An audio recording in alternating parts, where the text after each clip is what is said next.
How's it going, YouTube? Guess what? It's Wednesday again. You know it. It's time for another video.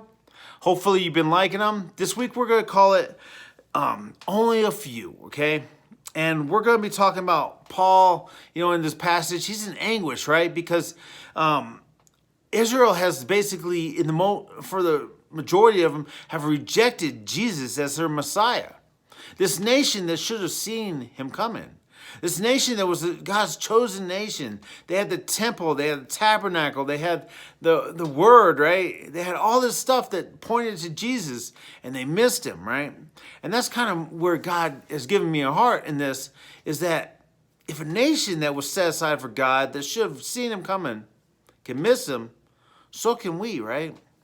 And so it's called Only a Few, but there's going to be parts 2 and 3 the next 2 weeks, right? So stay tuned. We'll get them next 2 weeks. This week, it's about the past, right? And like I said, Paul is in anguish over Israel. And he starts in Romans 9, 27 through 29. It says, Isaiah cries out concerning Israel. Though the number of the Israelites be like the sand by the sea, only the remnant will be saved. For the Lord will carry out his sentence on earth with speed and finality. It is just as Isaiah said previously. Unless the Lord Almighty had left us descendants, we would have been like Sodom. We would have been like Gomorrah. And then we're going to skip up to 31 for now. And it says, but the people of Israel, who pursued the law as a way to righteousness, have not attained their goal. Why not? Because they pursued it not by faith, but as if it were by works. They stumbled over the stumbling stone. As it is written, see, I lay in Zion a stone that causes people to stumble, and a rock that makes them fall. And the one who believes in him will never be put to shame. It's basically saying, Israel, they were promised to be as the stars in the heaven, the sand on the seashore, right? That kind of number, that many people. But saying as many as there were, only a few will be saved, right? Doesn't that get to you? So many and only a few will be saved, right? And then the second part, it talks about why. It says, they were persuaded or pursued the law as to attain righteousness, but not by faith, right? They didn't use faith. They didn't have faith that God was going to save them. They thought that their works were going to get them there, right? These Pharisees that came to Jesus and didn't believe in him, it's because they wanted to be saved by their works. They didn't want to trust in God. They didn't want to have faith in God. They wanted to do it themselves. If they didn't attain it, they didn't want it, right? And so you always wonder, right? These Pharisees that study the law, these Sadducees that study the law, these, priests that study the law, how did they miss Jesus, right? When he's all through the Old Testament, it talks about him and talks about what he did. And the things he did were prophesied, right? And nobody else did them, but they didn't believe in him. They didn't want to believe in him. You see, the other thing that was stumbled on was he didn't give them what they wanted, right? They didn't really want to be saved from sin. They wanted to be saved from their oppressor at the time, right? And God says, that's nothing, right? This life is short. If you're worried about that, you're worried about the wrong thing. If you think that, you can save yourselves, you're worried about the wrong thing. You're putting your faith in the wrong thing. You're going to fail, right? And that's why it says that, only the remnant will be saved. It's not very many. There were so many that were stumbled by the law that said that you had to do this and this and this, and so many Pharisees and everybody else added to it, right? They came to Jesus and they'd say, well, why did you heal on the Sabbath? That's work. And he says, is it not right to heal? Is it not right that this man that spent his entire life crippled would walk? You've missed what God had for you in that. You've missed it completely. You've taken it and made it a work to save you and not faith in God. You see, when he established that, right, he provided manna throughout the week, right, from heaven to feed them. But they weren't to gather manna on the Sabbath. They were to gather manna the day before. And typically, when they gathered too much manna, like the day of, right, it'd go bad before the next day. So they had to go back out and get it more. They had to have faith that it was going to be there. But it so happened that on the Sabbath day, the day before, they had gathered twice as much. And it wouldn't go bad for that day. They had faith in God. They put their faith and their trust in God. That's what it was about. It wasn't about, oh, I got to go out and get it, you know. And that's what they're kind of saying with the, you know, the Pharisees and the Sadducees were saying, I have to go out and get it. You can't just give it to me. I can't just trust that it's going to be there and it's going to last. I have to attain it myself, right? That's the stumbling stone. That's the thing they tripped over. You see, why do we talk about the past, right? Many say that if you don't learn from the past, you're doomed to repeat it. I would say that no matter what, it's going to be repeated because there's not enough people learning from the past. They should have learned from the past that their faith should have been in Jesus.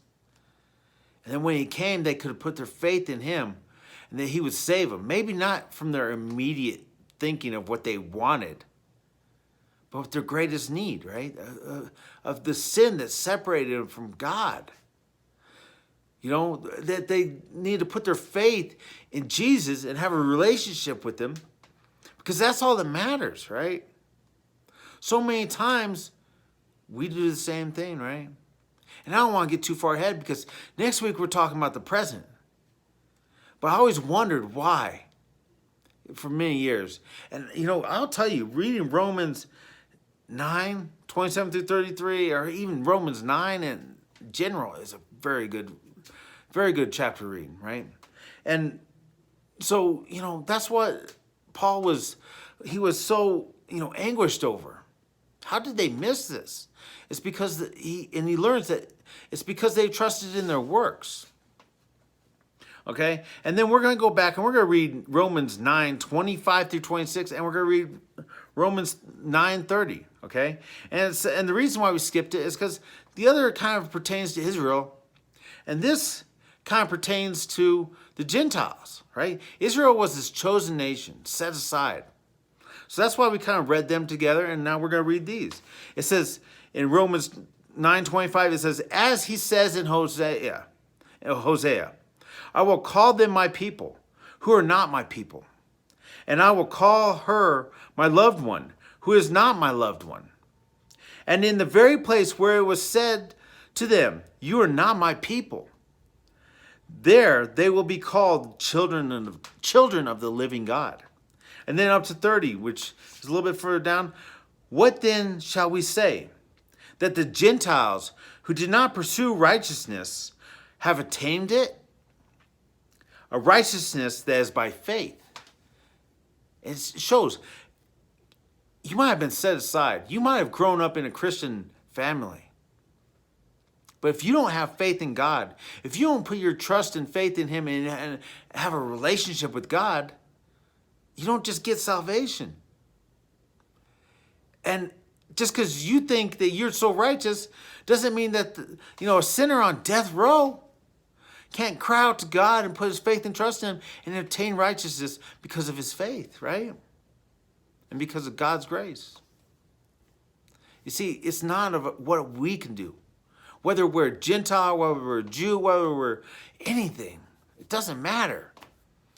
If we're the biggest sinner or the most righteous person, we still have to put our faith in God. They missed it back then. Are we going to learn? See, this is the verse, and this is straight from Jesus' mouth, right? These are the verses that really get me. And these are the verses that this entire 3 sections are going to be about. Right? I'm probably going to read it every section because it means so much, right? It's coming from Jesus' mouth. It says in Matthew 7, 13 through 14, it says, enter through the narrow gate. For wide is the gate and broad is the road that leads to destruction. And many enter through it. But small is the gate and narrow the road that leads to life, and only a few find it. See, we call this only a few because while we look at this world today, and I'm just going to give you a little preview of next week. While we look at this world today and we see Christian, it says there's so many Christians in the world, right? However many, I don't know. And we look at them and we say, oh, there's all these saved people. But God's saying that while they think they're all saved, there's probably only a few that truly are. It's probably nowhere near the amount that we're talking about when we say there's this many Christians in the world. So are you one that has your faith and trust in God? Are you one that when it comes down to it, the only thing you want, the only thing you need is Jesus? If that's all you want and need, I think you're going pretty good, right? But if you think otherwise, if you think you need to do something to attain that, if you think you need to be so good, if you think you need, I don't know, you name it. It's your situation, not mine. I can name my own. If you think you got to do that to attain salvation, you're wrong, because it's only by faith in God. It's only by what Jesus did on the cross and believing in him and putting your faith and trust in him that we receive salvation. It seems pretty narrow. It seems pretty, people say, well, okay, I know it says this, but if I'm a good person, he's going to look on that, right? If I do this for these people, he's going to look on that. And he can't, he can't sit there and not let me into heaven. But the truth is, it's exactly what's going to happen. There's only one way, and it's only through Jesus. So, what do you want? Do you want Jesus, or do you want this world? Do you want to be saved from your oppressor now? Think about it. Next week, we're having part 2. It's about the current time, right? It's about how we are today, right? Think about it, and we'll see you next Wednesday.